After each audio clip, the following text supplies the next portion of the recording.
I'm halfway through my preview of the NFC, and now it's time to shift gears and focus on the division where my heart ultimately rests, and that's none other than the NFC North. The Minnesota Vikings were boo-boo. I emphasize again, boo-boo in 2011. Almost nothing went right for that team. They finished 3-13, way back in the pack in butt-naked last in the NFC North. Christian Ponder, their first-round pick quarterback, they hope is going to be a franchise quarterback. He showed some flashes of being good, and then he gave you some other moments where you remembered that, oh yeah, he was produced by Bobby Bowden's Florida State program, which by no means has ever been referred to as a hotbed for future NFL star quarterbacks. Adrian Peterson struggled with injuries throughout the year before eventually going on to tear up his ACL in a meaningless late-season game against the Washington Redskins. Good call. The offensive line couldn't block anybody. Anybody. They were terrible.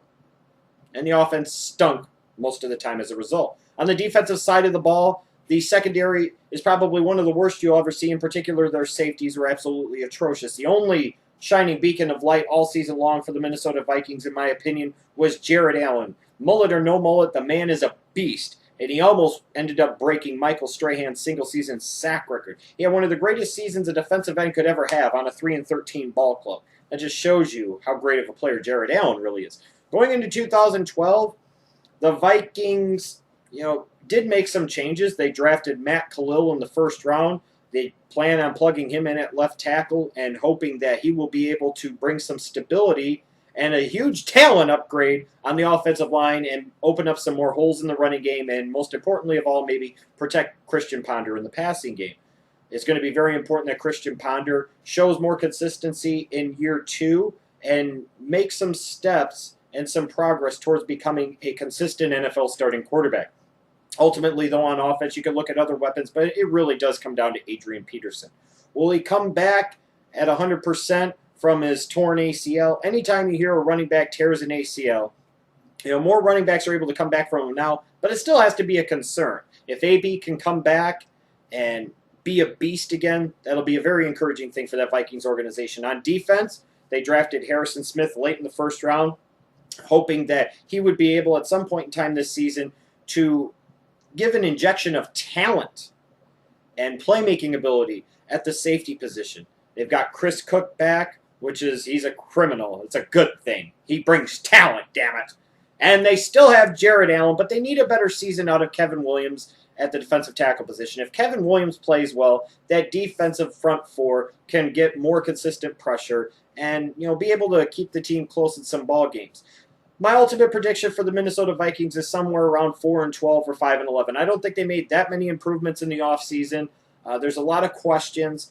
If Christian Ponder can be a little more consistent, and Adrian Peterson can come back 100% healthy from his knee injury, and Harrison Smith plays well at the safety position, I think the Vikings, if nothing else, and along with Matt Khalil playing well at left tackle, will have to feel better about their future, even if 2012 ends up being a loss for them. In 2008, the Detroit Lions had what could easily be argued as the worst season in NFL history. They went 0-16. They didn't win a ball game. How terrible is that?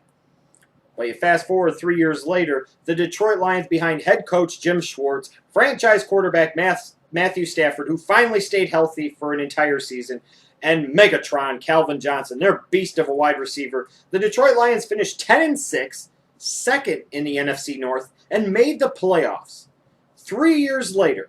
So any of you guys out there that are fans of teams that suck now, if the Detroit Lions could make that much improvement in that short period of time, anything is possible. Make no mistake about it. And look at what happened with the Lions last year.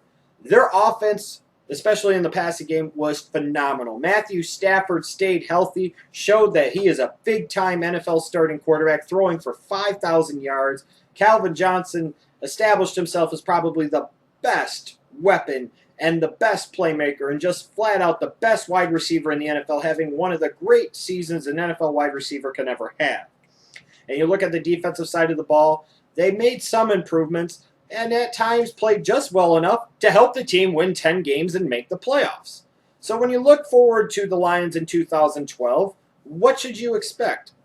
I don't think they regressed, but I'm not necessarily sure how much better they got. On the offensive side of the ball, I think you'd be hard-pressed to expect Matthew Stafford to throw for 5,000 yards again.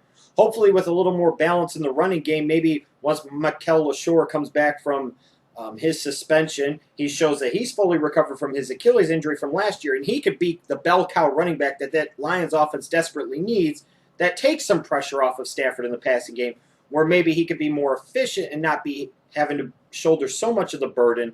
But I still expect Megatron to be a beast. They have other weapons in the passing game, too. Brandon Pettigrew, I think, is a very underrated pass catcher at the tight end position. And they've got guys like Titus Young and maybe Ryan Broyles and Nate Burleson. So they have some weapons for Matthew Stafford to work with. On the defensive side of the ball, Ndamukong Suh's a beast. Delmas is solid at the safety position. But I really think a key for that team this year is going to be Nick Fairley. Cliff Averill, sure, on the one side, just got paid, so you always wonder how a guy who just gets paid is going to play. You have Vanden Bosch on the other defensive end, and then, of course, Ndamukong Suh, the beast in the middle. If you could put a Nick Fairley in there, their 13th overall selection from last season, and he plays at a level that is commensurate with the talent that he does possess, all of a sudden the Detroit Lions become a team that you could argue in some ways would be very similar to the New York Giants. A team that could spread you out with a bunch of weapons on offense with a big-time quarterback who could make some plays in big-time situations, and then with a front four that creates all types of mismatch problems and can get a lot of heat and a lot of pressure on opposing teams' quarterbacks. When I do look at the Lions, though, I think their secondary is kind of weak. And I think at times that will be exposed this year. And I do think they still have some serious questions in the running game, and maybe that is where a Urlacher or a Keelan Williams or maybe a Kevin Smith has one great season. Who knows? But when I look at the Lions, I think they'll go 10-6 again, and I think they'll actually end up finishing third in the NFC North. And now we get to the team that I love, the Chicago Bears. In 2011, looked like at one point in time was going to be a very promising season. The Bears looked like they were one of the most well-balanced and complete teams, not only in the NFC, but potentially all of football, and looked like a real threat to challenge for a Super Bowl spot. But then Jay Cutler broke his hand in the San Diego game, Matt Forte hurt his knee, missed the rest of the year, and what started off as a very promising season for the Chicago Bears ended up in a disappointing 8-8 third-place finish in the NFC North. Changes were made. Jerry Angelo is out as general manager, thank God. Don't let the door hit you where the good Lord split you, Ayatollah, a piece of crap. And in comes Phil Emery. But Phil Emery rectified one of Angelo's biggest mistakes. Angelo never did a very good job of surrounding Jay Cutler, his franchise quarterback, with weapons to help put him in the best possible situations to succeed.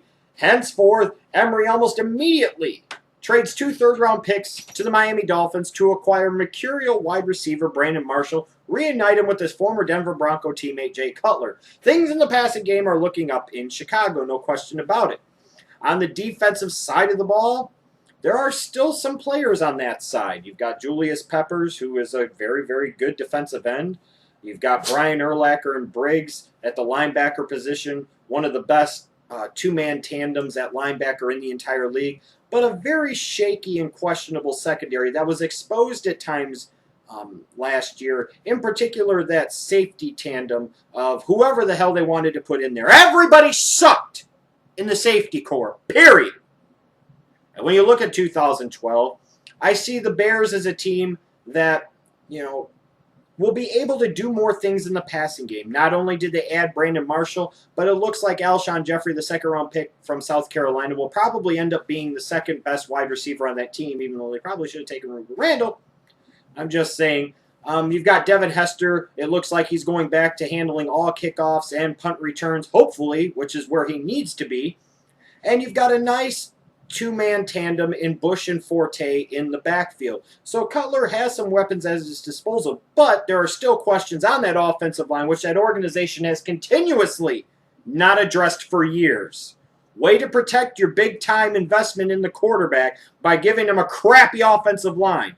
And then when you look at tight end, there's no more Greg Olsen there. You've got guys like Kellen Davis and Matt Spaeth and, Evan Rodriguez. Somebody needs to step up and provide an over-the-middle weapon for Jay Cutler in that passing game. And on the defensive side of the ball, for some reason, the Bears spent a first-round pick on a 3-4 outside linebacker, even though they run a 4-3 in Shea McClellan.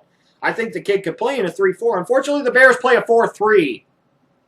And I think he will be inconsistent, may have some flashes, But I don't think he's going to bring this year what the Bears need him to bring. They still have talent on the defensive line. Henry Melton had a very nice season last year. Adonijay struggled a little bit, but I expect him to bounce back some. If Urlacher can stay healthy, the linebacking core will still be a strength of this team, and the secondary will still suck. They spent a third-round pick on Brandon Harden for God knows what reason. It was surprise, surprise. He didn't play at all last year in college. He's out for the year now. They need to move Peanut to free safety. Would you do that, please? And draft some corners that can actually stick with somebody.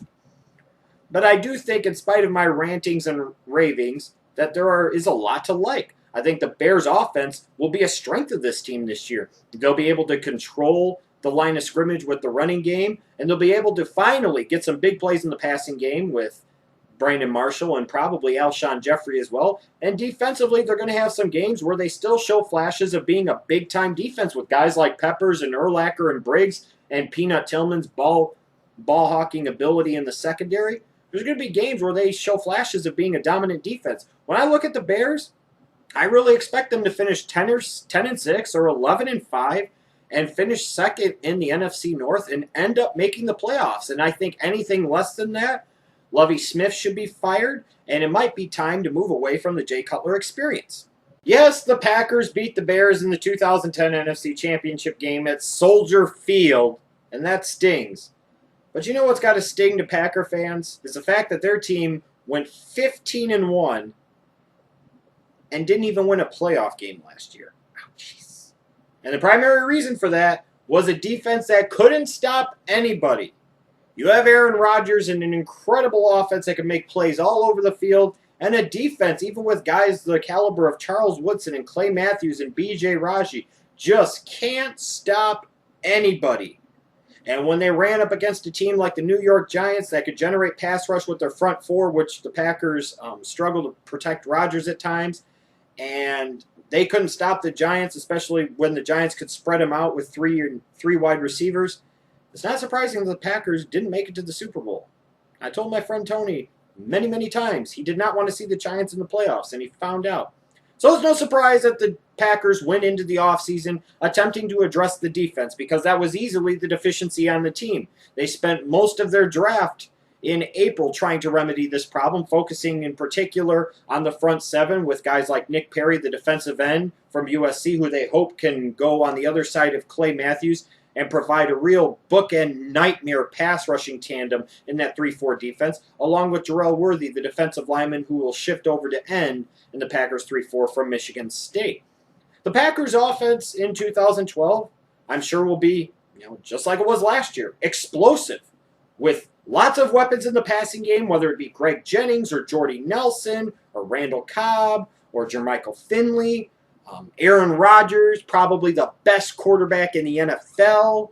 You'd be hard-pressed to argue me otherwise. That team's going to put up a ton of points.